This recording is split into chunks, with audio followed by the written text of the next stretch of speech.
In April 2026, the government convened a special session of Parliament to pass a sweeping constitutional amendment. They needed a two-thirds majority. They failed. The final tally for the 131st Amendment Bill stood at 298 in favor and 230 against. Because constitutional amendments require a strict supermajority of those present and voting, the legislation collapsed on the floor. The legislation attempted to regally expand the Lok Sabha to a massive 850-seat capacity, utilizing the precise architecture of the newly constructed Parliament building. The defeat marked the first time the ruling government failed to pass a bill put to a vote, collapsing a legislative package designed to solve a decades-old representation crisis. Trying to fix one constitutional bottleneck triggered an entirely new one, exposing deep fractures in how political power is distributed across the country. The motivation behind supersizing the parliament lay in the Nari Shakti Vandan Adhiniyam, the Women's Reservation Act, passed in 2023. The expansion was the required vehicle to operationalize it. That law mandates that nearly one-third of all seats in the Lok Sabha and state assemblies be permanently reserved for female representatives, bringing legislative quotas in line with grassroots demographic participation. The 2023 law contained an inbuilt delay. It stipulated that the quotas could only take effect after an official census and a subsequent redrawing of constituency boundaries. The government couldn't simply enact the quota today. To introduce this demographic shift without triggering political chaos, they had to alter the available seats. To introduce a one-third reservation without forcing current male incumbents out of their districts, the government moved to increase the total number of seats. Article 81 of the Constitution currently caps the strength of the Lok Sabha at 550 members, with 543 seats actively elected. Enforcing a strict 33% female quota within that frozen 543-seat body dictates that exactly 181 constituencies must transition to reserve status. That math requires 181 current male politicians to lose their districts. To bypass that internal friction, the 131st Amendment proposed a precise mathematical workaround. This diagram shows the current 543 seats expanding outward by exactly 50%, establishing a new baseline of 816 total seats. Increasing the capacity by half generates exactly 273 entirely new legislative constituencies. Those newly added squares perfectly absorb the 272 reserved seats demanded by the women's quota. The original 543 seats remain largely untouched. By applying a uniform 50% increase across all states, the government ensured no single region would lose its absolute number of representatives, and male incumbents would be insulated from displacement. The 850-seat framework functioned as a zero-sum mathematical solution to a volatile political problem.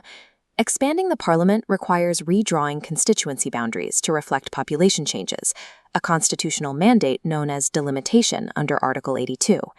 Interstate seat redistribution has been legally frozen since 1976.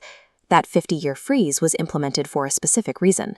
States like Kerala and Tamil Nadu successfully curbed their population growth, and the freeze ensured they wouldn't be penalized by losing federal electoral weight to states where populations continued to boom.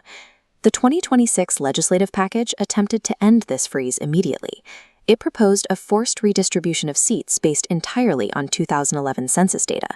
This chart highlights the impact.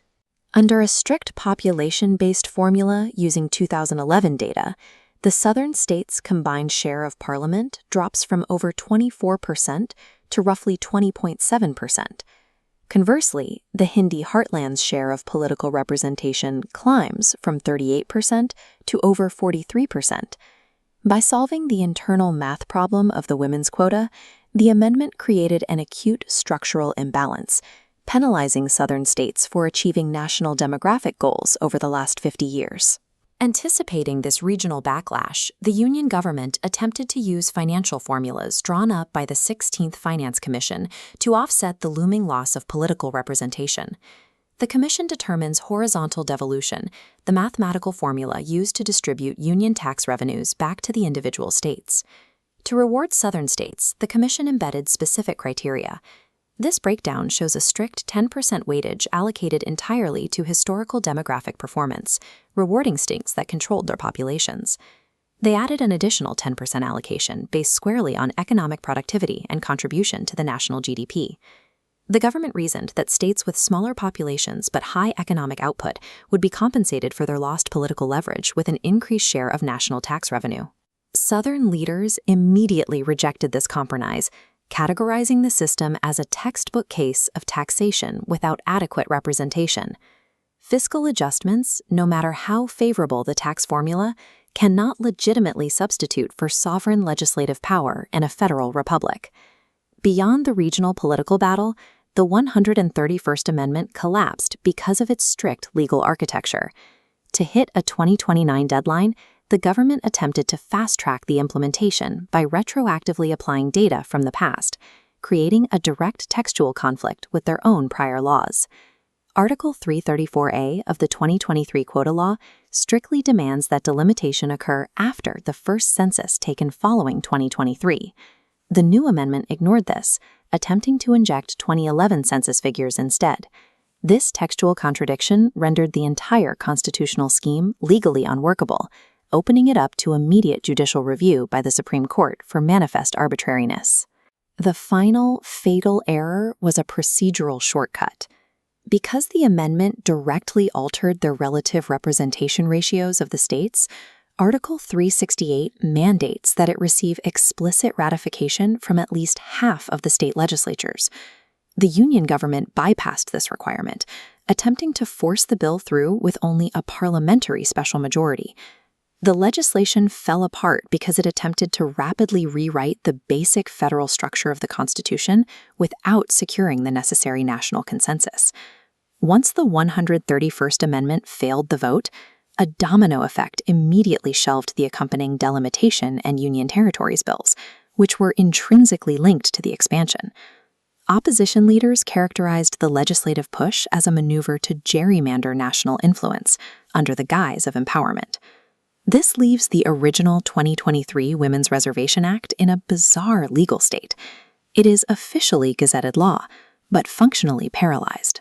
The initial promise of implementing the 33% female quota in time for the 2029 general elections is now practically impossible.